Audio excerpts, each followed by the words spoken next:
Okay, hi everyone. So this video is going to be a little bit different than the ones that I usually do. This is for my Atlas Rose segment of the channel, so if you are looking for something that is specifically writing, that is not this video, just so that everybody is aware. So today we are going to be going over an article that I previously posted to the blog on atlasroseauthor.com. I don't normally do this for articles, but I think that as I was thinking about the content in this one, I felt that it was very important to get it out there to as many people as possible. And I know for me personally, I don't always have a lot of time to sit and read articles that people send me.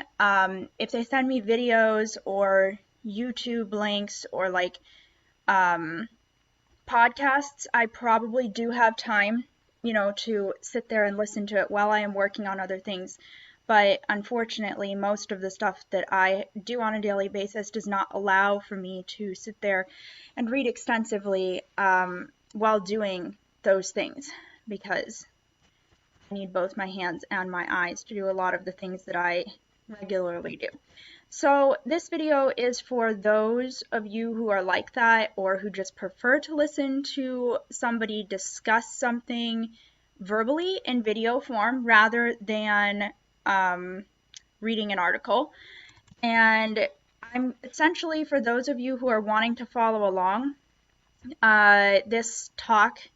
this video is on the article, The Herald of Totalitarianism, Waste No Good Crisis, from my blog. I will go ahead and put a link in the description so that if any of you would like to read that in its totality or follow along with where I'm at, you can do that. There won't be a PowerPoint for this one like there have been for other lecture style things that I have done. I'm going to essentially just walk you guys through exactly what I put into the article. Basically, this is meant to be a replacement for reading the article for those of you who just do not have the time to sit down and read an article that has a lot of length to it. So, with that in mind, I'm going to go ahead and jump in. So I want you guys to imagine for a moment that you live in a country where the government can tell businesses when they can and cannot be open, how many hours they can run, who they do business with or don't, how they can run their business or not.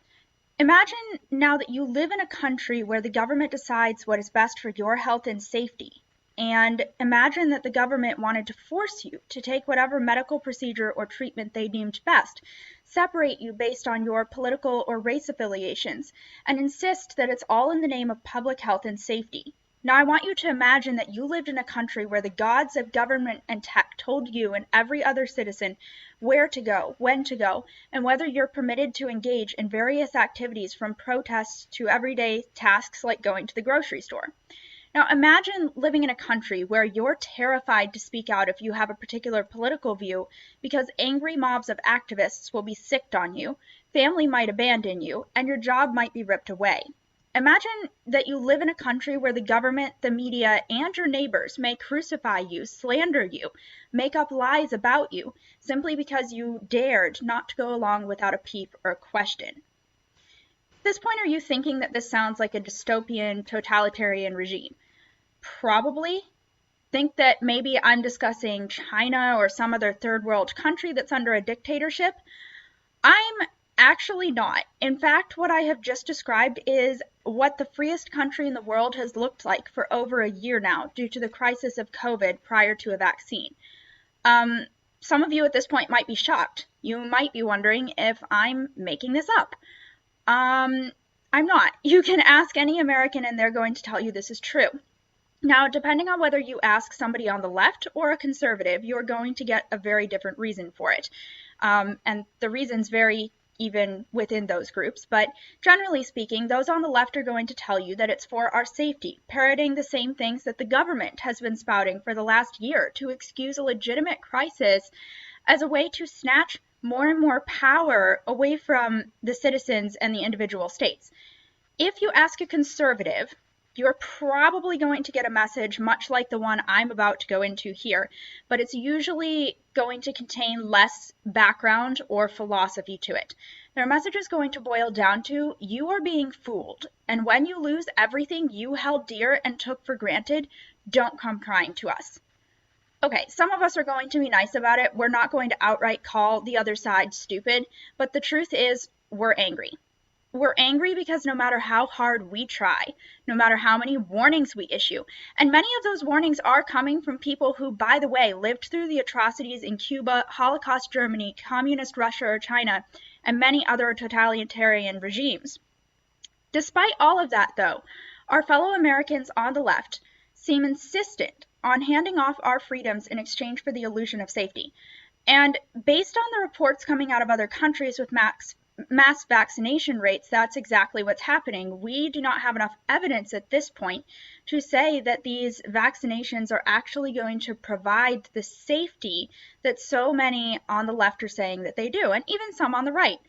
Our freedoms, therefore, are being traded for what is becoming more and more an illusion of safety rather than an actuality of safety. And as Benjamin Franklin once said, those who would give up essential liberty to purchase a little temporary safety deserve neither liberty nor safety. And that is the message that I have for every one of you watching today. Before we get into this, I want to make it very clear what this video and the article that this video is based on are not about. First of all, it's not about whether or not you should vaccinate or mask up. I'm not a medical professional. I can look at the statistics and the data, and I can, weigh the risks for myself and determine based on myself as an individual what is best for my health. And I can provide you with those same statistics and data that I'm looking at, but I cannot weigh the risks for you. I cannot tell you that in your current position, one thing is, better than another, because I don't know. That's something that you have to weigh for yourself. So I'm not going to sit here and recommend that you vax or that you mask up, nor am I going to say that those are things you shouldn't be doing necessarily. Everybody's in a little bit of a different position, and unlike the current totalitarian regime and the CDC, I trust that you guys, as my fellow Americans, are adults, and you can look at your unique situation as an individual and weigh those risks and rewards properly to determine which course of action to take. So if you vaccinate, that's great. I don't care. If you don't, that's also fine. I'm not responsible for your health. You are. You're also not responsible for mine. So if I make a poor choice and end up severely ill, dead, or suffering from major side effects from either getting vaccinated or getting COVID, I bear the consequences. I alone am to blame for that decision and for not, whether that's because I didn't have all the information or because the information I had was incomplete or because I chose to ignore the information I had. Regardless, that is on me. In literally any other health situation that hasn't been made so political, you wouldn't consider yourself to blame if I chose to refuse a vaccine or some other medical treatment and got seriously ill or died. Nor would you consider yourself to blame if I chose to get the vaccine or the medical treatment for that illness and also ended up seriously harmed or dead. Why? Because you're not responsible for my decisions or the consequences of them. I really want to make sure that that's hit home here at the beginning, because it seems like half of my fellow Americans can't wrap their heads around the idea that individual responsibility does not mean responsibility for other people's stupid decisions. Individual responsibility means that you're responsible for your decisions. You are not responsible for my stupid decisions any more than I would be for yours. You can warn me, you can beg me not to make a stupid choice, but at the end of the day, if I'm going to forge ahead anyway, then I get to bear the blame. I want to make it very clear here, however, if you are not willing to accept that premise and you say that, no, if I think that something is best for your health, I should be able to force it, which is what is happening right now with the vaccine mandates and even to some extent with the mask mandates, you have to understand that now you do bear the responsibility. because you have taken the choice out of my hands. You have said you do not have the right to decide for yourself what you are going to do. And so therefore, if you now have forced other people to go along with what you chose, and it turns out that what you chose was a stupid decision, or even that it was a decision that wasn't wise for that individual, because up until this point, medicine as a field has recognized that you cannot treat every patient as if they are the same. You cannot compare two patients. I've talked to numerous different nurses and people that I know who are in the medical field, and they all say the same thing. They were trained never to treat patient A as if they were equivalent to patient B, because they're two separate people. So even if it turns out that the decision that you thought was best for a majority of people, it does not mean it's best for everyone. So if you are trying to force down people's throats to get a vaccine, a medical treatment, any number of things, whatever you want people to do, at that point, you now bear the blame if it goes wrong. And every single death and injury that occurs because you tried to force someone else to do something that they felt was not best for their health and would not have otherwise done is now on you. So I want to make that clear. And just as those of you on the left keep telling me that I don't have a right to outlaw things I think are unhealthy, immoral, or dangerous, like smoking, alcoholism, or abortions, because you say it's that person's right to make their own choices or it doesn't affect anyone else. I'm now going to say the same thing to you. Under that very same logic, you don't have the right to deny me a right to make a choice that you dislike just because you were the one to decide that it is unhealthy, immoral, or dangerous. Before you go claiming, too, that somehow this COVID situation harms people more, the harm that is done to young women in an abortion, psychological and physical, does impact them and their family in many cases. It impacts the relationships. It impacts their health. If that young woman dies because of an abortion that has gone wrong, the family is going to suffer just the same as somebody would suffer if a family member died from COVID because they chose not to get vaccinated or any number of other reasons. The harm that is done to families who have an alcoholic running them is also well documented and tragic. It's hypocritical to act like all of these other personal choices that definitely could result in death or other immeasurable harm are somehow a matter we can't regulate. Well, this issue, which is just as capable of causing the same harm as the others do, can be regulated, and your preferences can be forced down other people's throats. So in the end, to sum this up here before we get into the main content of the article, this article and this discussion here is not about the health risks of getting vaccinated versus refusing the vaccine. Like I've said, I trust that my fellow Americans, regardless of their political beliefs, can weigh the risks and choose for themselves which path is best for them and their families. Frankly, I don't really care which one you as an individual choose, because I'm going to assume that in most cases, if you refused it, you probably had a good reason. And if you got it, you also probably had good reason. I know people on both sides of the aisle, and both sets of people have good reasons for doing it.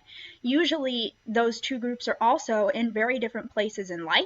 And so the risks that the vaccination poses to them as opposed to COVID changes drastically based on their age group and underlying conditions. I'm not going to presume that you are missing a few screws upstairs, regardless of which choice you choose to make. This discussion and the article it's based on is about the use of a legitimate crisis to shut down legitimate conversation about solutions and approaches. It's about the use of a crisis to cram down top-down big brother control from our federal government and the left, and the use of the media as the platform of the left to shut up anyone who dares to question the wisdom of allowing the government to tell us what to do, instead of allowing us to have the data and make our own decisions with a recommendation from experts as to what course of action might be advisable. I want to stress recommendation there. Recommendation means that you have all the information and they're telling you their recommendation based on looking at it, but you can still refuse. This is the case with literally any medical treatment or vaccination that we have. The doctor can tell you that it's advisable in their opinion that in your situation you get the medication or the vaccination, but once they have given you the information, they cannot legally or ethically require that you actually follow through with it. All right, so with that out of the way, we're going to start by covering the philosophy of those who are pushing the mandates left and right for everything. So governmental figures have actually made their attitude more than clear. If you actually listen to what they're saying rather than going and reading a CNN or other news article about the situation, regardless of who it is, they've made more than clear that their attitude is not to let any good crisis go to waste. So I want to stress here that this means there could be a legitimate crisis. We're not saying here that it was a big scare and there was nothing to worry about. Obviously, in this case, that's not true. But the mentality here is that whether it's a generated crisis that they have created or a crisis that legitimately existed on its own, the idea is that you never lose an opportunity to use crisis to grab more control. Because when a crisis happens, whether it is one that has been generated by the people at the top or one that legitimately existed previously without any help from anyone or any bad decisions generating it, people get scared. That's human nature when you're faced with things that are new, with things that are difficult, things that just we can't control, like this COVID virus has been. But in talking to different people on the left who hold the same philosophy as those in charge or hold one that's very similar, the attitude of the citizens who are supporting these top-down control measures seems to boil down to two main things. First is fear, and second is self-righteous, arrogant indignation. So the first one is a result of our media acting as though the virus is a huge threat to everyone, no matter the age range or the underlying factors, and that therefore is going to wipe us all out. The reality is that according to the data that CDC and other health organizations in the US, as well as those from other countries have collected, this simply isn't true. It's not to say that no one in the younger age range is going to die, but most of those who are getting seriously ill or dying, still, even with the new variant, tend to be those who had underlying complications. Now that could change. Obviously, we're seeing the virus change and mutate, so we don't know for sure what's going to happen, and any honest health official is going to tell you that we don't know for sure. Because how could you? We haven't faced this before. So there's not, it's unprecedented and we're doing what we can. But numerous doctors have come out throughout this pandemic to try to combat this idea that everyone is at equal risk of dying and therefore equally in need of safety measures. Now, these doctors were censored and shut down by a media that is, according to surveys done of members of the media, overwhelmingly leftist, with a very small percentage identifying as moderate Democrats or centrists, and a minuscule 7% at most identifying as Republican. Now, I want to note here that Republican and conservative are not the same. Conservatives are an even smaller percentage of the Republican percentage. The Washington Post has an article with the data here and a breakdown on the matter. It is from 2014, and the numbers have actually dropped further since in terms of the number of Republicans and conservatives in the media, but it is a good indicator of the situation in our media, lest anyone thinks that Republicans calling out the media for lying and making things up in these situations and saying that they're heavily left-leaning are just making up conspiracy theories. Studies performed by institutions who regularly study these sorts of issues say that this is actually the reality. So this is our first problem. We have a media that is fear-mongering and ever more in favor of top-down control and censorship of any dissenting voices.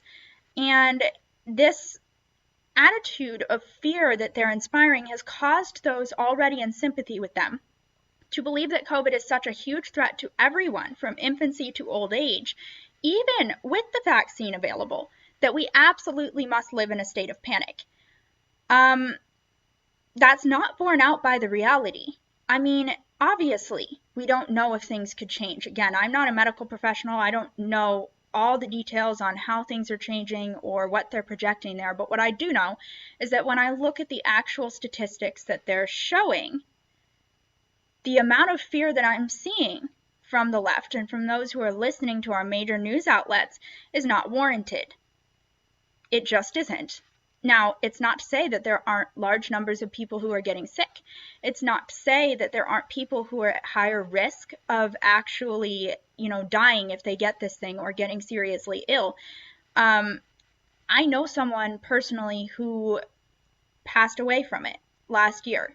So I do understand that it's a shock and it's hard and it makes you more inclined to be fearful about the situation.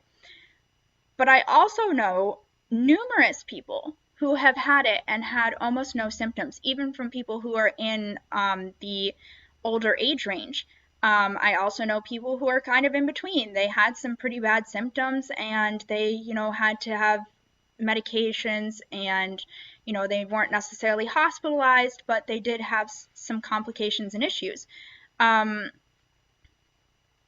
reality is that we do not have the ability to say for certain how anyone is going to react. And so if you know that you're in a higher risk, category, there is a good reason why you might be more concerned. But living in a state of panic with this idea that everyone is going to die is not borne out by the evidence and is also not healthy.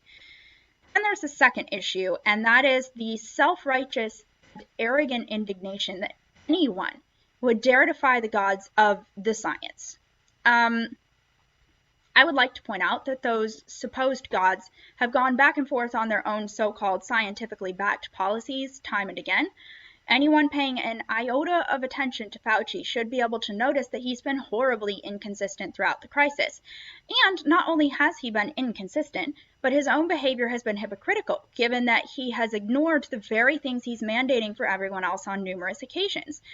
Further, this has been the case with every single Democratic lawmaker we've observed initiating mass lockdowns and mask mandates, and now vaccine mandates in many places, in response to a crisis that is now averted for now. Partially, it seems like maybe thanks to the vaccines, but again, we don't really know because there hasn't been enough time to study this. But regardless of the situation, what this points out to us is that the supposed gods of science are clearly not all that concerned about following the actual science, because the scientific studies regarding COVID and regarding SARS and some of the others that were similar have not backed the things that they are demanding of us. They haven't backed wearing masks all the time, at least not for the cloth masks. And even the CDC has come out recently admitting that cloth masks do nothing to prevent an aerosolized virus from spreading. So what this indicates to us is that they knew this all along, or at least were not very concerned, but everybody else had to follow it. At this point, there is no longer anyone who is unable to get a vaccine, besides obviously children, which, as I pointed out, are not at high risk of death or serious illness in most cases, even from the new variant. So if they choose, legal adults, I believe even certain teens, but don't quote me on that, can get a vaccination. And there is no longer a sky-high death rate. The rate is now lower than the flu, and we don't consider the flu a crisis. And yet, I've seen a trend in the conversation from average Democratic voters and citizens, even among fellow Christians I know, that says anyone who dares to ask questions about the word from on high is a danger to society for simply daring to think and reason through the situation. Questioning whether a crisis still exists is even less acceptable. And heaven forbid anyone wanted the data presented without all the lies, reversals of previous stances with no evidence of new studies to back the change, and political grandstanding going on. I personally have been on the receiving end of this, where I have asked people to produce the evidence that what they're saying is actually true. And I have said, I want to see, the scientific studies. I want you to prove it. You say that science backs your position, so provide me the science, not a CNN article. And most of them cannot provide anything. Or if they do provide anything, it is filtered through CNN telling us that this is what supposedly is going on. This self-righteous attitude leads those who should be standing against the mandates to agree with them, because it's obviously bad that anyone would defy the authorities, who, by the way, don't have a constitutional right to do what they are doing. But it doesn't matter whether or not they have the constitutional right to do it, because the fundamental belief in the superiority of their beliefs and their desires means they are doing good by forcing everyone else to go along. Time and again, the people I'm speaking to on the left persist in this idea that if you question, if you express any concerns, you are the danger. You're the reason people won't get vaccinated to save society. You should be silenced, maybe even eliminated in extreme cases. And I'd like to point out that not only are they saying you're the danger, but they are blaming you for the numerous deaths that are occurring in the unvaccinated population, because it's people like you who are the problem. People like you who are preventing those people from getting vaccinated, as if those people did not have the ability to weigh all of the different voices and the evidence and decide for themselves whether or not to get a vaccine. The irony is that if this position were reversed, if, Republicans who disagreed with the vaccinations were in control and tried to pull the same garbage on them, this group would be screaming and crying about it just as much as anyone else.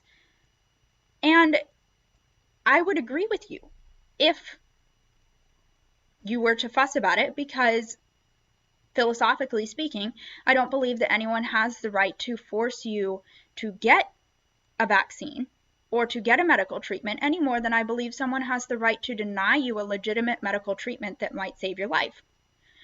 But the difference here is that the right, in America at least, historically tends not to attempt that sort of thing when they do have control, because generally speaking, the right in America has a fundamental belief in decency and true responsibility.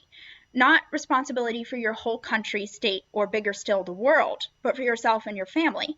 And we still have a basic belief in the basic right to choose how you will live your life.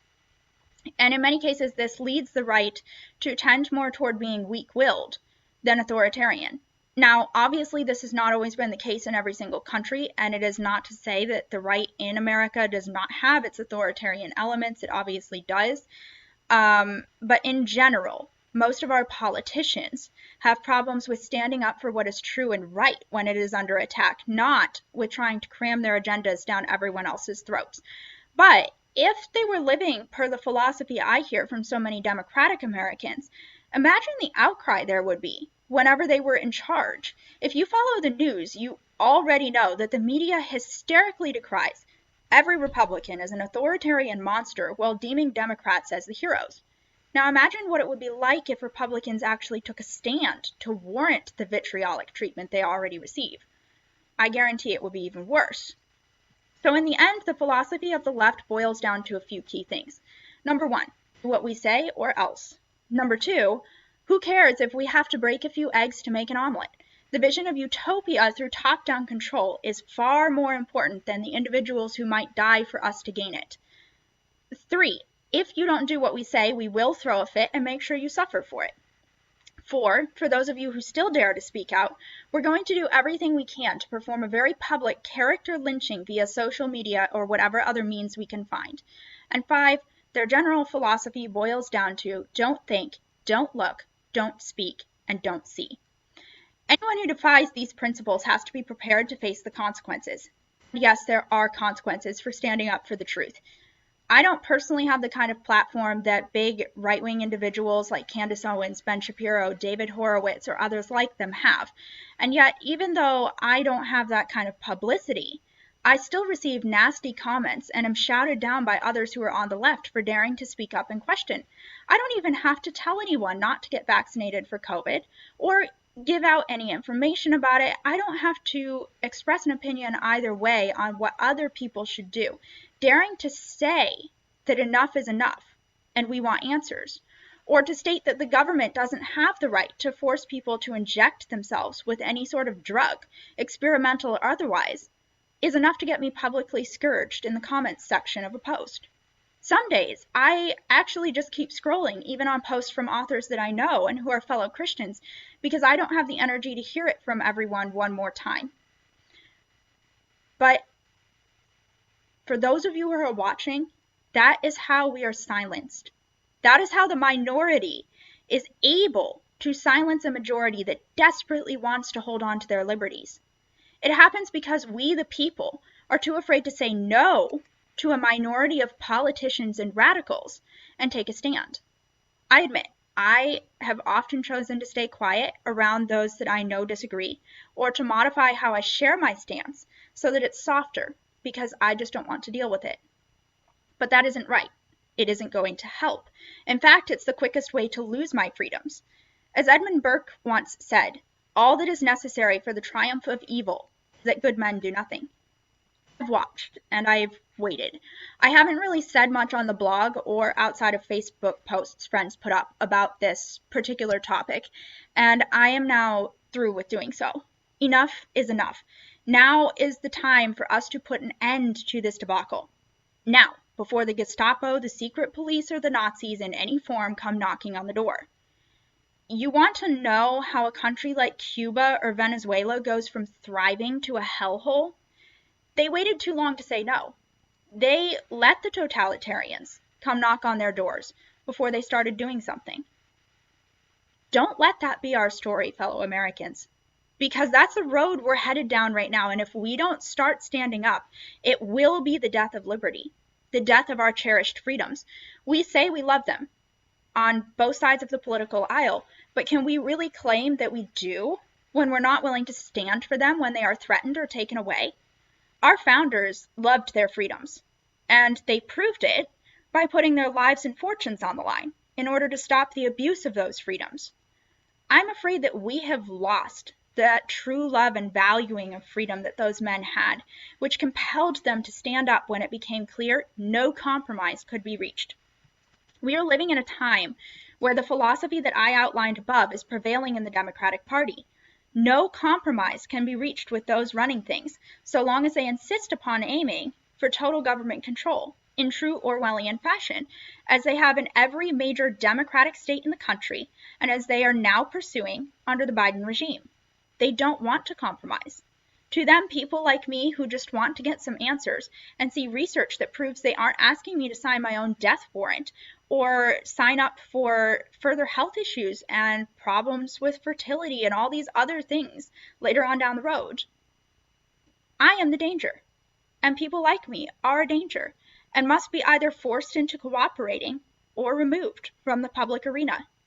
They have proven time and again that this is how they view us, through the rhetoric that they use, the way they paint every conservative and Republican with a broad brush as though we are all insurrectionists who hate the country, the way they accuse those who do speak out of attempting to kill thousands by promoting anti-vax rhetoric, when all they've done is ask a few questions, and the attempts to shut us out of every major institution of our own country because we hold a view that they don't like. There can be no compromise with them any more than there was possible compromise with King George III when our forefathers defended themselves from his predations. So what is the manifestation then of a philosophy like we laid out above? Well, history actually gives us numerous good examples. The most obvious one to me at the moment is the Holocaust.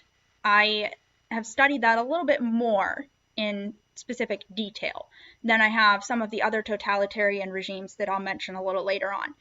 Most people know very little about the history surrounding the Holocaust and Hitler's rise to power these days, so let's actually go through some of that to lay the groundwork for the points I'm about to make.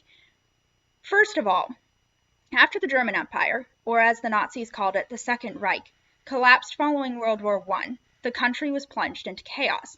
So they set up a middle-of-the-road government in an attempt to appease both the communists and the far-right military, which we will know today as the fascists or Nazis.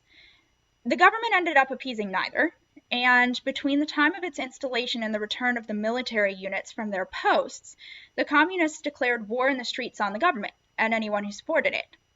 So there was mass rioting, looting, and chaos, to the point that those who lived through this time wrote that it was too dangerous to walk the streets in many places of the cities and no one wanted to be out. Sounds a lot like the BLM and Antifa rallies. Yeah, well, it gets worse, and the comparisons don't end here. When the military returned home, they ended up seeing chaos too, and unfortunately they too were displeased with the current government. In their case, not because they wanted to upend the system, but because they wanted to return to the days of the empire. So they decided to do something about it. What did they do? Well, they engaged the communists in the streets in all-out war, and eventually they did manage to control everything.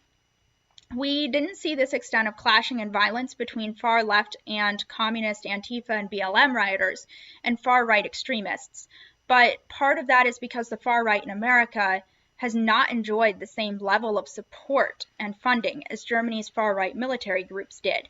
And because Germany's far-right group was literally a group of trained soldiers aiming to restore the glory days of the German Empire, they also had a lot more power, organization, and clout. Nevertheless, the intent between both groups was the same between the far-right and the far-left groups, both in Germany and here.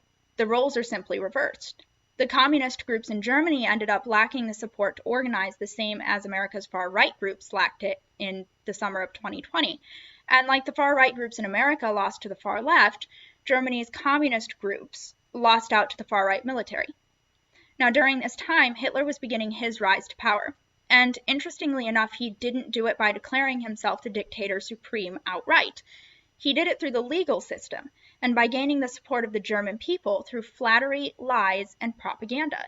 And once he had the power, he then consolidated it. Of equal importance for our purposes is also an examination of how Hitler managed to get an entire group of people on board with the removal of another set of people's rights and humanity to such a degree that he was able to allow doctors to perform literal experiments on them without their permission. The first step was to declare the groups that he found to be a threat or hated most, a danger to public safety. He actually set fire to his own capital prior to his ultimate ascent to dictatorship and then turned around, investigated it, and found that it was the communists, Dutch, and Jews that were supposedly responsible. They were obviously not. But in the German people's dire economic straits, and as they were still smarting from the loss of World War I, they were looking for a scapegoat to blame for the situation, and Hitler told them who to blame. Primed by years of academics like Hegel and Kant, who systematically destroyed the important role reason played in society and replaced it with mysticism and blind fanatical adherence to the system, the German people never bothered to ask if the story was true. Those who did were ridiculed and shut up by their own neighbors. Hitler didn't even need to use his soldiers to quell the voices within the German-born communities as a result.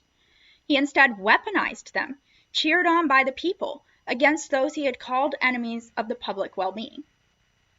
A careful study of what happened in Germany from there out reveals that he gradually dehumanized those who would not go along with his regime. He started by forcing them to wear special clothing, colors, or other markers to delineate them for everyone else.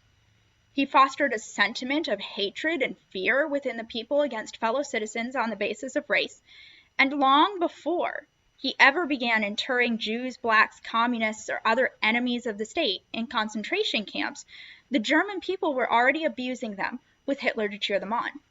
So when he then began moving to perform atrocious medical experiments on children and women, doctors in the public eye turned a blind eye, and many in the medical profession actually went further by participating in it. That's how we ended up with the Nuremberg trials and the subsequent Nuremberg Code for the medical profession, and all of this was done within Germany without any major dissent. And lest anyone in the Christian community think the German church was the pillar of virtue in protesting all of this, it wasn't. The church at large actually joined the Nazi Party and promoted their philosophy. While initially many pastors did put up a token resistance, many of them actually signed on without protest because it was, quote, for the public good. And many were willing to cooperate more the minute any pressure was put on them. The only church in Germany that protested and refused to cooperate was the Confessing Church in Germany, which was led by men like Dietrich Bonhoeffer, who ended up dying in a German internment camp after he was finally caught and arrested. And those men stood up Many of those Christians in the confessing church ended up dying and being persecuted and experimented on right alongside the Jews and others that were deemed state enemies. Corrie ten Boom's story is a more well-known example of another courageous individual who suffered for being a part of the movement the confessing church gave voice to. But overwhelmingly, the church was also on board. So every major institution of German life, from media to education to religion, hopped on board with the regime, and they turned a blind eye to all the atrocities that occurred, some out of a vicious sense of justice, promoted by a media that lied time and again, and later on, many out of fear that they too would be subjected to the things happening to others. So how do we relate this to our situation today with all of the mandates? Well, first off, mandates and decrees were a major part of the beginning of Hitler's progression to mass genocide. They were used to single out anyone who disagreed, for any reason, and to single out those he wanted to be rid of in order to mark them as enemies. Now, whether the vaccines and the masks themselves are harmless, they have become the government's way of doing exactly the same. Those who refuse to comply are overwhelmingly a part of the political party that the left has been screaming is a public danger for years. And they're targeted time and again for standing up. This is just the latest instance of this, the latest instance and the most publicized instance. Further, Hitler used those mandates and the visual clue of the Star of David for the Jews to foster resentment in the German people against those he hated. He started by blaming those people for everything happening to Germany, creating an anger in the German people against them, and then he put a visual reminder on the people that would constantly remind the Germans who those people were and what they had done. What else has the mask mandate, and now the vaccine mandate with all the special colored wristbands in school, done? If you didn't wear a mask before the vaccine mandate, you were the leftist equivalent of the demonic because you wanted everyone else to die. It didn't matter why you weren't wearing one. You were the number one danger to society. Now with the vaccines, if you do wear a mask, you're marking yourself as someone who refuses to get the vaccine and therefore is a danger to society because you dare to question the gods on high who declared you must get one, regardless of whether or not you've already had COVID or have other health conditions or concerns that would prevent you from getting one. The colored wristbands for teachers and staff in schools are just one more way of doing so. The left declares those in that boat to be the public's enemy. Most recently, a friend of mine shared with me that they were looking at the Homeland Security's list of the the top threats to national security. And when this was shared with me, and this is not in the article because this was something that happened recently after the article was out, but basically, I was expecting to hear that, domestic terrorism or school shootings or, terrorist groups abroad would be what was at the top of their list. That was not what they put at the top of the list. What was at the top of the list were your fellow Americans. Your fellow Americans who, for one reason or another, would not get the vaccination. Fellow Americans who question the legitimacy of a vaccine when the government is telling us that it has absolutely no side effects and that anyone who says it is possibly capable of causing harm is delusional or an anti-vaxxer. It doesn't matter that previously in the medical profession, it's always been understood that there are health consequences and risks for every vaccination and medication. But this one is somehow different. So the left is declaring those that are in that boat to be the public's enemy, and even if you just question, even if you haven't said, don't get the vaccine or all vaccines are terrible, you are an anti-vaxxer simply for asking a question. And then they brand you with some form of permanent reminder to everyone. And any attempt to resist that is met with public castigation. Then there were all the things that Hitler required the Jews to do. They had to have special permission to leave the country, to operate businesses, and to, in essence, live life. These policies were intended to add to the ways that they were outcasts and to punish them for the sin of being Jewish, or, in the case of those who stood up against the regime for daring to stand for what was moral and right. The policies in our schools and many other businesses look much the same. If you refuse to comply with the vaccine demand they have made, then they will force you to undergo constant testing, mask you, and force others to mask up around you to further separate you from the group. And in doing so, this further fosters resentment in those who did cooperate, because now they have to go back to the way it was before cooperating because of you. And they routinely derail life in order to satisfy the requirements laid on you for not complying with the first demand. Now, some of these people may be doing this because they feel that they have no other choice, because our government has made it very clear that they find it unacceptable that people are not getting this vaccination. They don't care what the reason is.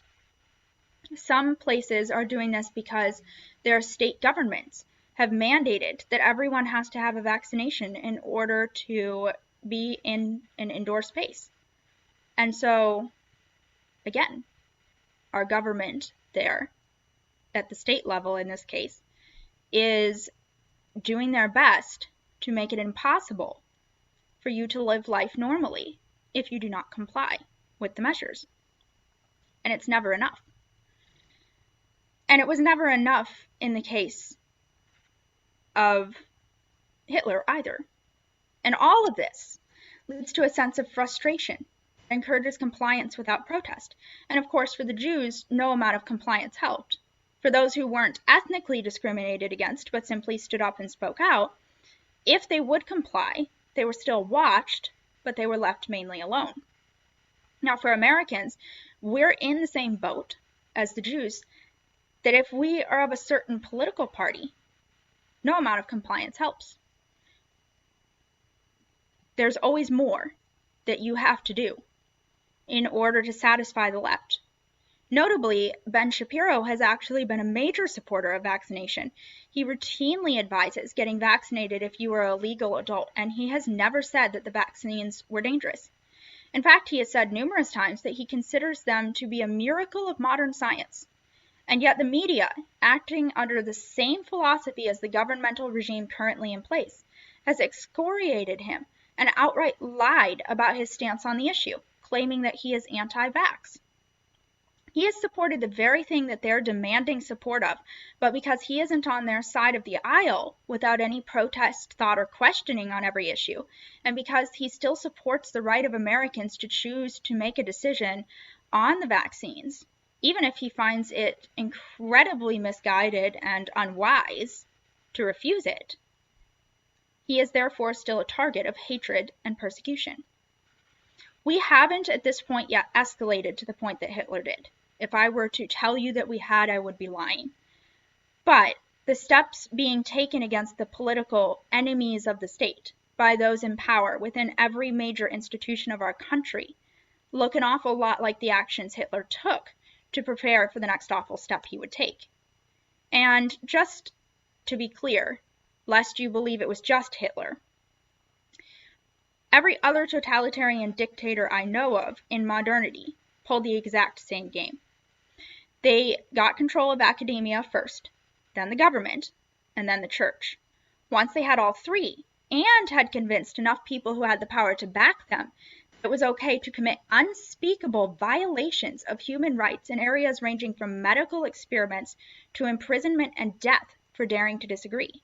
They then proceeded to kill millions of people. Examples of this include Russia, China, Cuba, Venezuela, and Vietnam.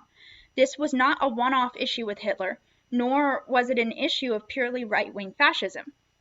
It is an issue of totalitarian fascism across the political spectrum. And when I say totalitarian fascism here, I probably should clarify terms a bit. The modern understanding of fascism is this idea that it is a right-wing authoritarianism that involves nationalism and fanatical adherence to the national norms. Fascism can also have a broader definition, politically speaking, for people who believe that the state should rule supreme.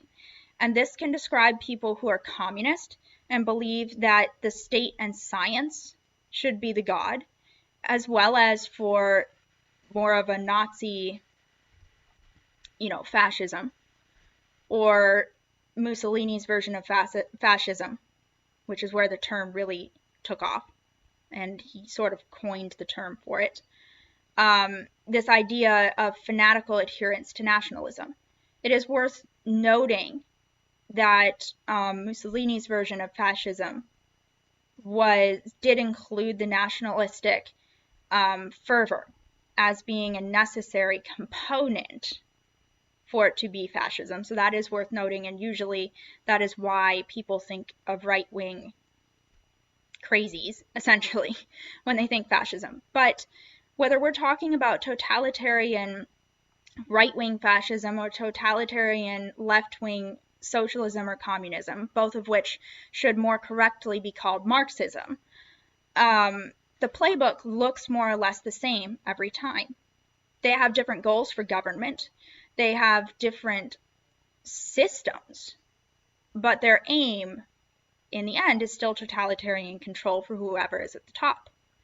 So when we see the same tactics being used to turn a legitimate crisis into an excuse for top-down control, and we see that they're turning it into a weapon to rob those suffering of their freedoms, we ought to sit up and take notice.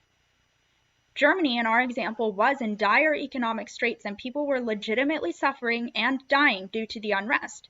And in our case, the COVID virus has legitimately caused suffering, and the handling of it by a totalitarian regime that wanted to shut everything down beyond the reasonable time needed to prepare for the onslaught did create and still is creating true economic suffering, without, I would add, mitigating any of the actual suffering associated with the virus itself. Because if you look at New York and at California, their death rates are in fact worse than many other places in the nation. They were the most stringent about their lockdowns and their mask mandates, and yet, despite that, and despite, having a much younger population on average than places like Florida, their death rates are still much worse.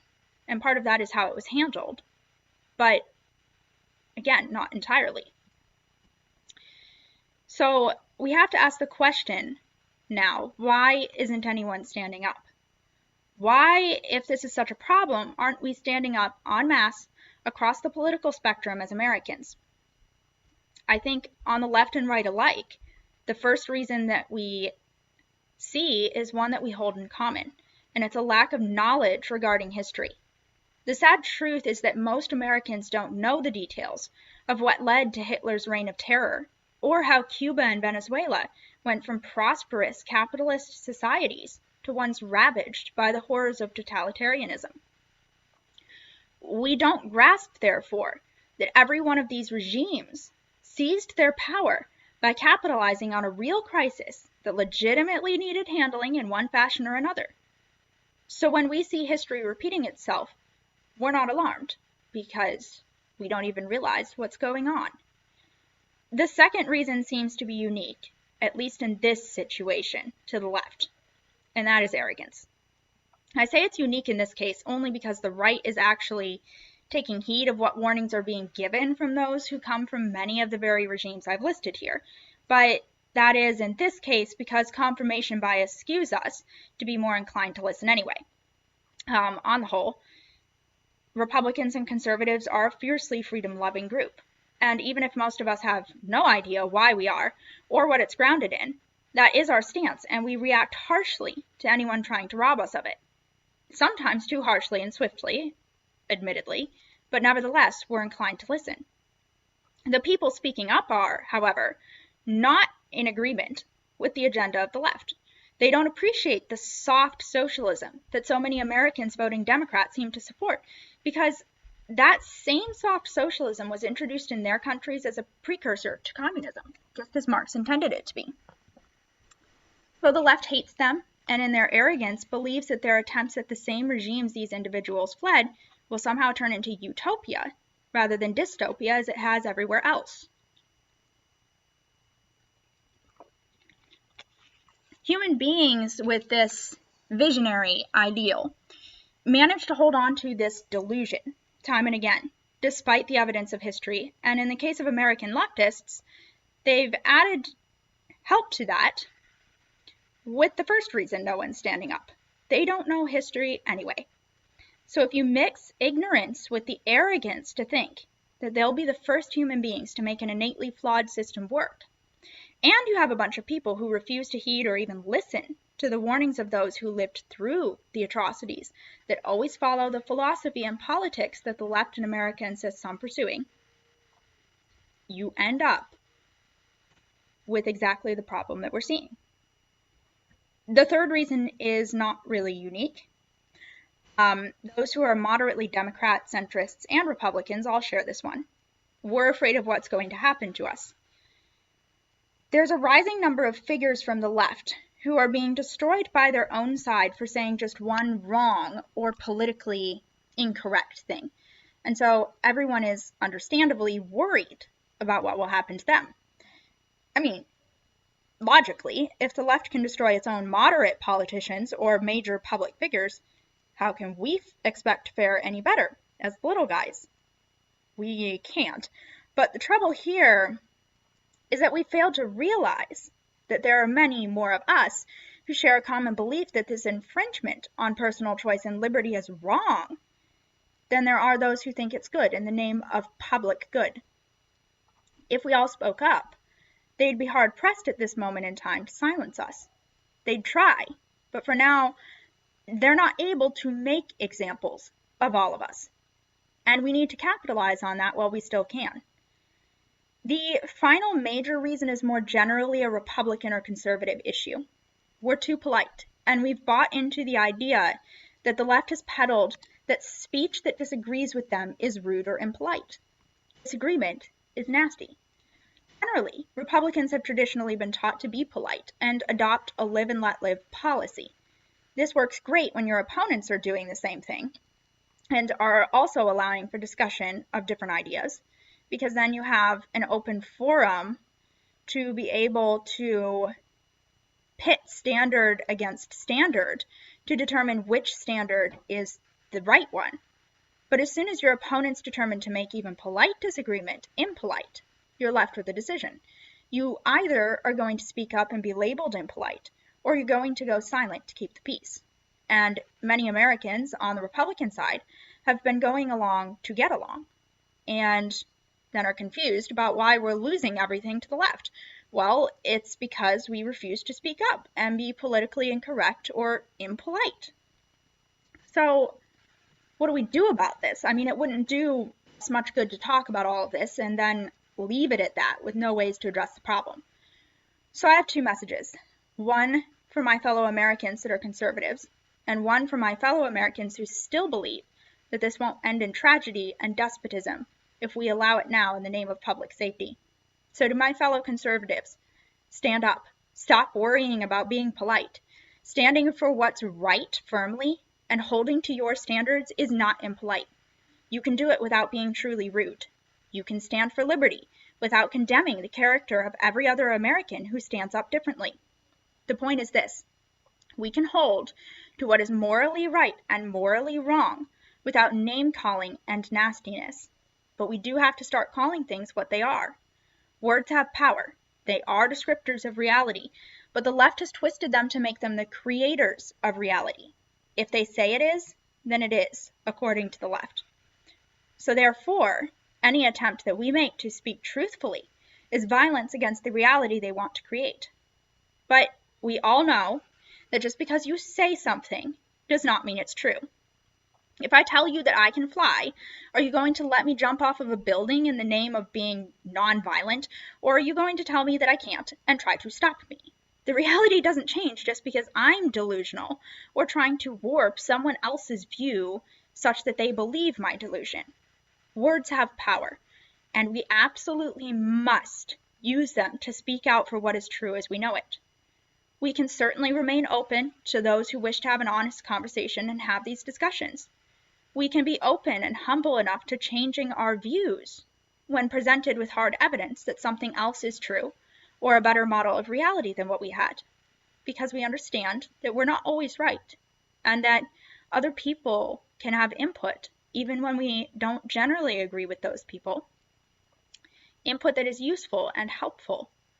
But what we cannot do is compromise and stay silent when outright lies or half-truths are promulgated unless we want to lose our freedoms, just as many did in Germany. So many people who lived under totalitarian regimes tell us we can't wait until the totalitarians are knocking on our door to speak out, and we must ensure that we're speaking out against it in whatever form it takes. This means for us that we need to verbally and vehemently distance ourselves from those in the Republican Party who are either far-right extremists, tagging on to the coattails of legitimate conservative efforts, or those who really support democratic agendas while masquerading under the Republican name.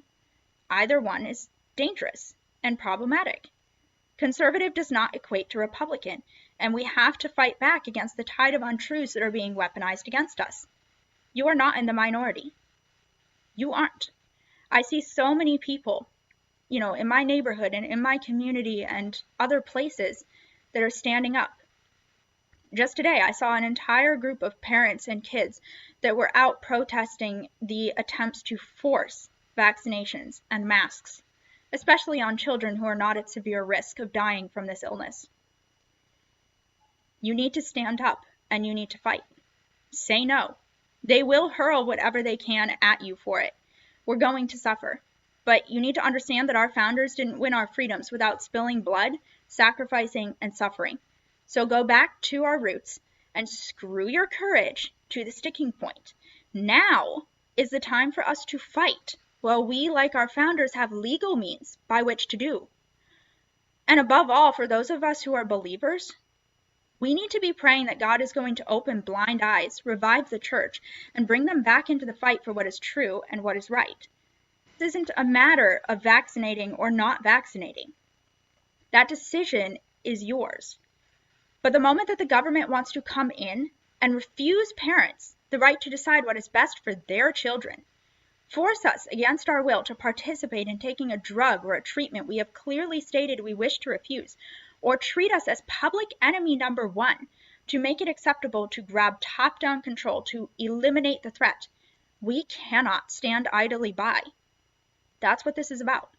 As soon as we no longer believe in individual body autonomy, and no, I use that term because it's the best way to describe this, but I don't mean the right to choose to murder your own child, like pro-abortion activists claim individual body autonomy means, because there are two bodies involved in that argument, scientifically and morally, and you obviously don't have a moral right to murder someone else. But if we don't have a sense that individuals have the right to their own bodies to determine what medical treatments they will or will not take, we end up in the same exact territory that Hitler and the Nazis went into, where some or even all people had no right to deny consent to being part of medical trials or experiments. That is exactly the same philosophy that led to all sorts of other similar atrocities in various totalitarian regimes. The philosophy that you have no right to determine what happens to you, especially if the government claims that it's for the public good. Don't be deceived about the nature of this. Believers need to be praying about the spirit of wickedness that is behind this. This is not in line with what we see in Scripture and what we see in terms of the nature of what government is meant to do. And no, again, I am not talking about the vaccines themselves. I keep stressing this throughout because I know for a fact there are going to be people who try to claim that I'm trying to dissuade people from taking the vaccine and am therefore evil and want people dead. This has nothing to do with taking the vaccine beyond the government's use of the pandemic overall as an excuse to take power that they shouldn't have and under our laws have no right to. So we need to be praying that God will rouse the church in America from her apathy to the evil going on and cut quick to the hearts of rulers who believe that they are above God, conscience, and the rightful authority of the family as granted by God, and restore unto us the biblical moorings that kept our society from decaying to the point where it is today. That was the one major thing that every one of these totalitarian regimes faced. They tended to lack a major, true biblically grounded church that would stand up. And where there was one, as there was in America during the founding era, it was the very first target of every totalitarian dictator, because they knew that was where the strongest resistance, on the strongest grounds of all, morality, would come from. So my prayer personally, and I hope it will be yours too, is that God would revive the church and strengthen us for the fight now and for the worst things to come if the rest of the country refuses to stand, and that ultimately he would bring souls to himself through this. At the end of the day, Christians, we are here to preserve as salt. We're Christians first and conservatives second. We can't forever prevent the decay, and we can't obviously turn back the clock on the world's decay or their eventual destruction. The only thing we can do is attempt to preserve for as long as God allows and work to bring the light to the darkness wherever possible. And we need to do that regardless of whether we are facing persecution or free as we used to be in the days of the founders. We do need to pray and be active, but we also don't need to be fretting and worrying either. We know that America and every other power on this earth will be destroyed on Judgment Day, and we will rejoice in finally seeing justice done, even as we will probably mourn at the sorrow that is the loss of a soul to eternal damnation. But we know the end of the story, and Satan and evil will not triumph. The people doing these things, attempting to and even succeeding in robbing us of our freedom, are not going to prevail ultimately. Their time is limited. What can man do to us if God is for us? So we need to be searching our own hearts and ensuring that we have nothing there that would leave us out in the cold without God on our side as we fight the battle for our country and the souls of our countrymen in the coming days. This is about ideology. It is about faith in God or faith in men and the systems of the Prince of Darkness. This is in the end about God's glory and the salvation of those he has chosen. So let's not forget that, and let's ensure that we're not in the way of that. So dive into the scripture, ground yourself in it. You are going to need it if you want to have any hope of standing in the day of evil that is coming upon us. My fellow Americans on the left, if you have continued with me to this point, thank you for taking the time to consider what's been said. I am here trying my best to be one more voice for the truth, for the reality of what's going on, but I am far from being the only one. I would suggest to you looking into some of the others and seeking out what the other side of the political spectrum, which composes half of our country, has to say. We might actually surprise you by not all being rabid Trump fans who want Nazi rule. But whether you're surprised to find we're normal people too or not, I pray that you won't close your eyes and your ears to what is happening to your country. I'm going to level with all of you here, and I don't say this to be unkind. I say it because I believe that lying to you about your precarious position is the cruelest, most unloving, and most immoral thing I could possibly do in this situation, and I refuse to do that. In that spirit, my message to you is to wake up. Wake up to what's going on within your party and do something about it. You have the most power to change the trajectory your side is on your side of the aisle, because you hold the voting power to vote out politicians who are against freedom and American traditional values of liberty before it's too late. If you're concerned about what's going on in your country right now, it is your party running the show. So do something about it. The predominant trend I see from most I speak to on your side of the aisle is that they believe they are on the right side of this machine's progress and therefore won't suffer. Everyone else might get mowed over by the train that you guys have put onto this track, but you won't, because you're smarter than the people who did that before you. It's a lie. It is arrogance. It's delusional. History gives voice to that lie. Everywhere we look, from our own country's struggle against tyranny and her founders' fight against England, to the history of Eastern Europe and Germany. You will suffer. You will not be on top of the machine that you've set into motion. You will be under it, just like all the rest of us, you're seeking to mow over right now in your attempt to squelch those your side's media and politicians have deemed racist, intolerant, evil scourges to society. Their goal is to crush tradition, to destroy traditional values that have benefited and profited every rung of society.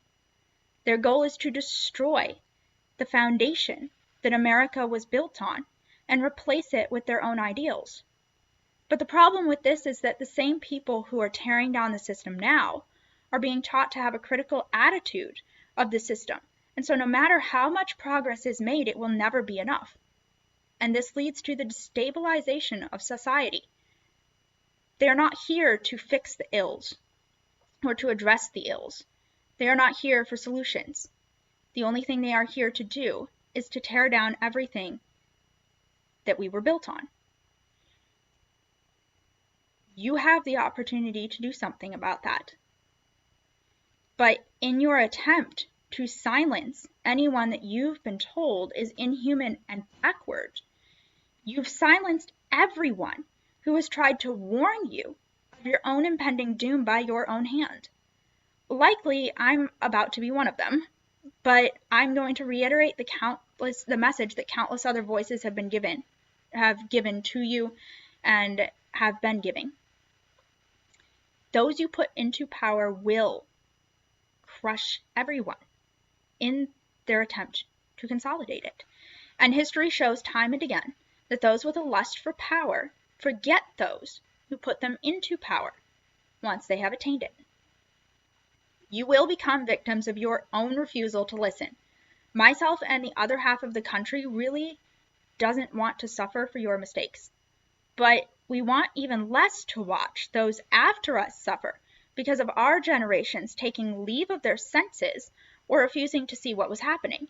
We really don't want our children to be left to clean up the mess, as our generation has been left to clean up the mess our parents' generation is leaving behind for us. I don't think any of you do either. I don't believe that most of you have evil intentions, even if you may believe that we do, because your politicians and media have screamed for so long about our evil intent that it seems to be reality.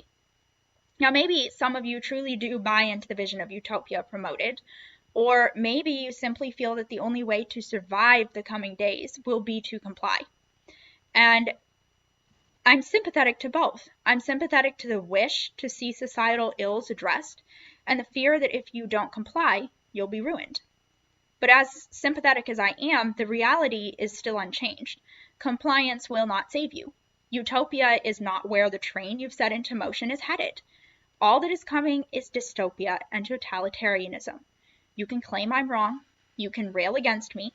Many of you are probably going to hate me, scoff at me, and try to discredit what I am saying, because that is what historically the left has done to others who have said the same things I am saying now. And you are welcome to do so, instead of listening if you want to. I've always been of the opinion that people ought to be allowed their own choices, including the opportunity to, metaphorically speaking, hang themselves on their own philosophical foolishness, if that's what they choose to do. Because I do believe in meritocracy and the right of an individual to make their own life choices, so long as those choices don't invade another's right to life, liberty, and the pursuit of happiness in the form of their own physical well-being and property. But what you are pursuing is philosophical foolishness. It has been proven time and time again not to work. It was Einstein, I believe, who once said that the definition of insanity is doing the same thing over and over again, but expecting different results. That is what your own politicians are selling you. Insanity. So know this. You can choose how you're going to act. All of us can do that. But none of us can choose our consequences. The consequences are going to be what they are, and no amount of weeping, regret, or begging will save anyone when those consequences come. They are going to be the just reward of what you chose. History is witness to where the philosophy of your party leads. Rome, Germany, Russia, Prussia, Italy, Venezuela, Cuba, Vietnam. All of those names stand for those who have fallen due to the same philosophy. The same attempts at denying natural law and the nature of man, the same goal of building a totalitarian utopia that could change what is unchangeable in man. There is a reason why the original definition of utopia was no place, because it does not exist. If you are fellow Christians, you have the Bible to tell you what happens when man is given unfettered power. You have scripture to warn you that man cannot be changed by man, no matter how good the system is. If you aren't a Christian, you still have history to warn you of that. You have reason to tell you of the foolishness of believing that you are going to be different. You have so many voices from those who have lived in the hell your philosophies created to tell you what awaits if you persist. So please, for the love of the society that you're claiming you care so much for, desist. Stand with us. I don't care if you get the vaccine. I don't care if you mask. That isn't the point. Even if I disagree with both of those things, even if I feel that maybe the science doesn't prove it, it still isn't the point. The point is that just as you are free to choose to do those things, others should also be free to decide for themselves if they wish not to. Just as you will suffer or benefit from the consequences of bad or good decision making, in this area or otherwise, those who disagree with you will be as well. So let reality, not the government, be the final arbiter. Now, evidence shows that in areas where the Delta variant is proliferating, more and more people are choosing to get the vaccine, even in Republican areas where governors have remained firm that they're not going to mandate it. But in cases like Florida, the governor has heavily encouraged it, particularly for those who are most at risk. Now, we're all responsible for our own health, and just like you, most of us do take it seriously. Now, we may make a different choice than you think is wise based on the same data that you have available to you. But it doesn't mean we haven't weighed the risks. What it means is that we're okay with the risk we're taking on, just as we presume that you're okay with the risks associated with the decisions you've made. There are risks for either decision, and none of us are going to come crying to you if we refuse to get the vaccine and get COVID and end up having to live with serious consequences. We're not going to blame you and act as if somehow it is your fault. I would hope that none of you would come crying to us if the same thing happens to you due to taking the vaccine. Furthermore, if you truly believe that the vaccine works to either prevent illness or significantly reduce its impact on you, then those who choose not to vaccinate aren't a risk to you. They are themselves at risk, but you are not in any more danger just because they didn't choose to take the experimental treatment that was offered, and they were offered the option to take it. No one at this point that is of the age for which the emergency status has been approved is unable to get one on the basis of availability. Those of us remaining unvaccinated are doing it for our own reasons, with full understanding that it means that our vulnerability to COVID is the same as it was prior to the vaccination's availability to us.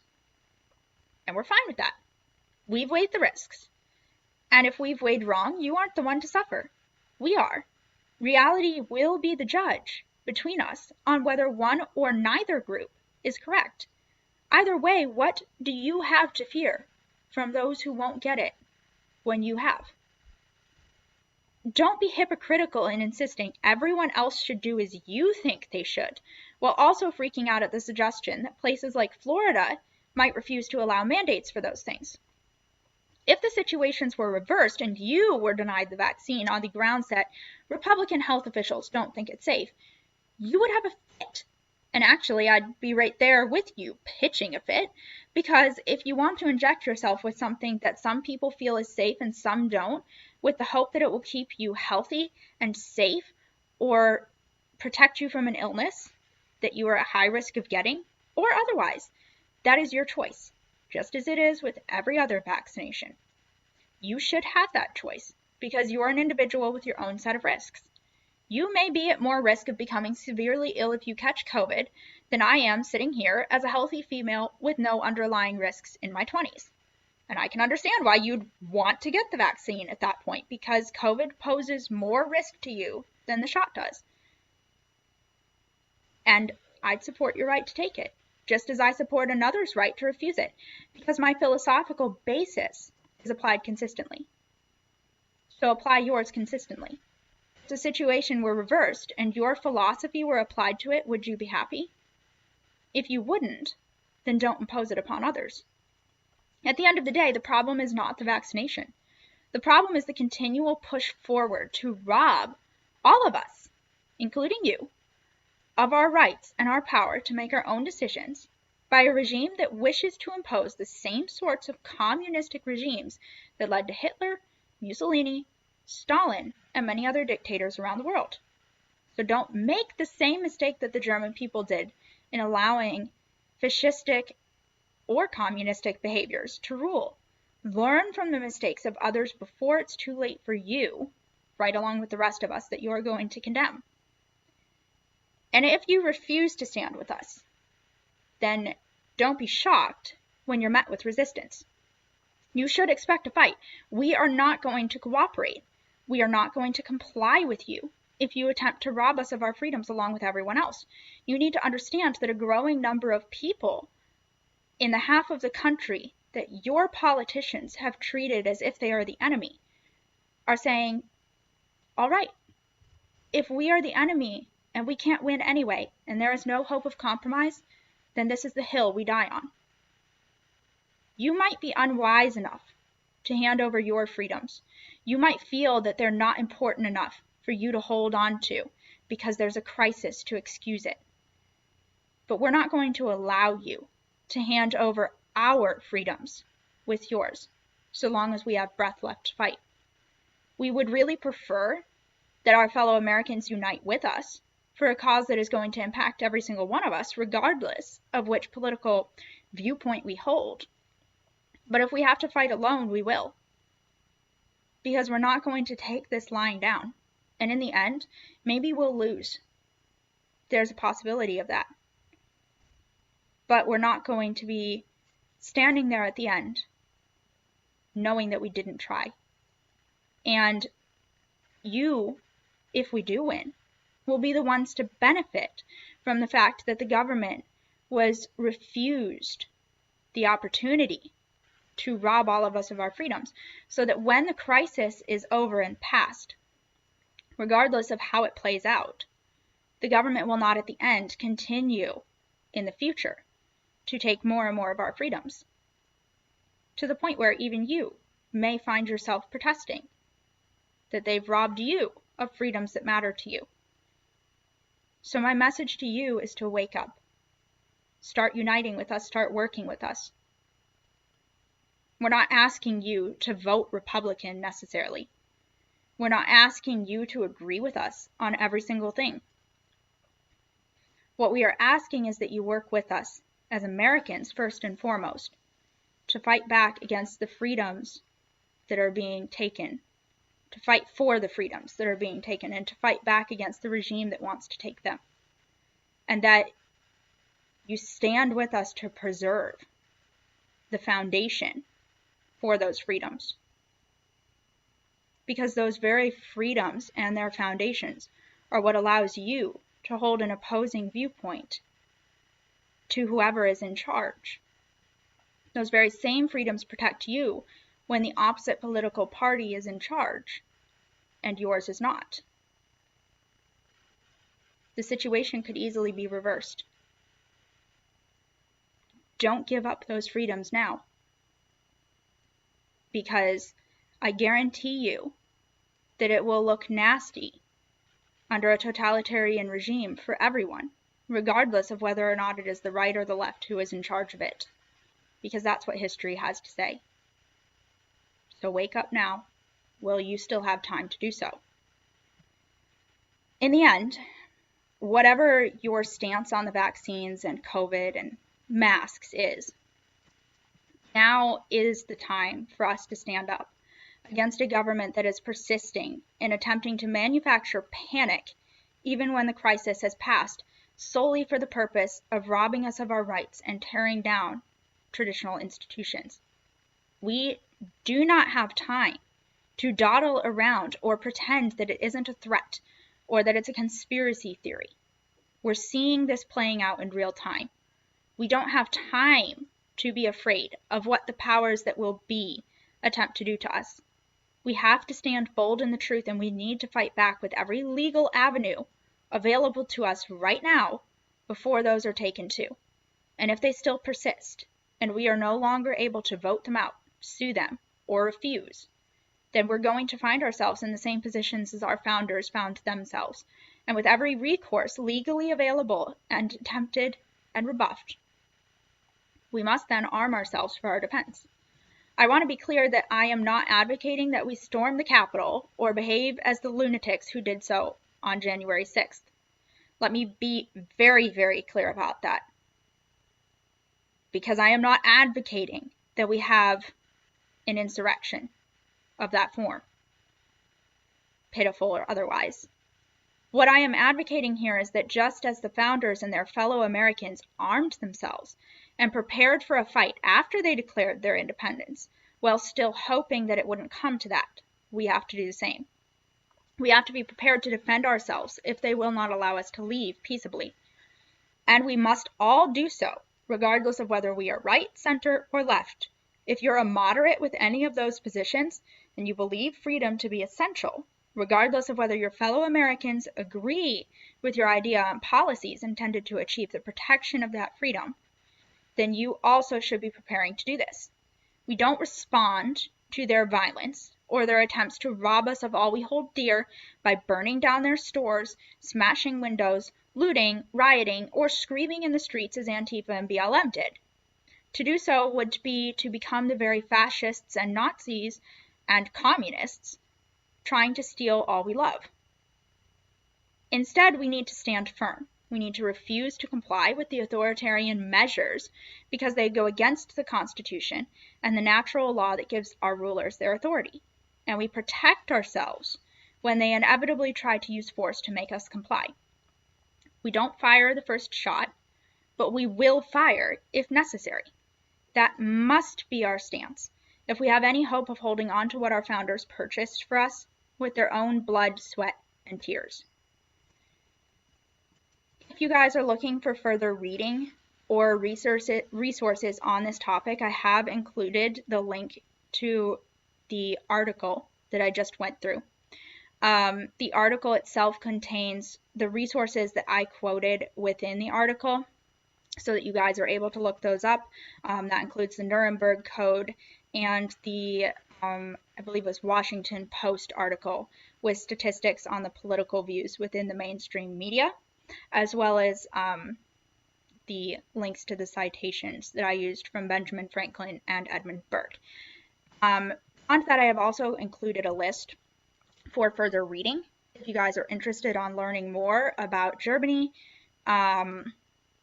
there's a couple of different, a list of biographies that is included for Dietrich Bonhoeffer, as well as I would personally actually recommend the biography by Janet Benge, I think that's how it's pronounced, about Dietrich Bonhoeffer. It's just entitled Dietrich Bonhoeffer. I believe it's part of the Christian Heroes Now and Then series. It's an excellent biography to listen to or read with the whole family, and it has a lot of details on how Hitler rose to power through what we know of Bonhoeffer's experiences and observations of that rise. But besides that, I've got a combination of other books that discuss totalitarianism and leftism, as well as some books that are about America's traditional liberties and the struggle for freedom that they went through, many of which are primary sources that you can read for yourselves regarding situation. So I've got all of those things linked in there, or have the names and the authors in case you want to look them up. So if you guys just want to follow link to the article and scroll all the way to the bottom, you can find that list along with all of the links. I hope that this has in some way been useful, and that for those of you who are looking at the article and are like, oh my goodness, I don't have time to read that, that this has kind of addressed that situation for you. If you've listened all the way through, thank you so much for doing so, and I hope that all of you have an excellent rest of your day.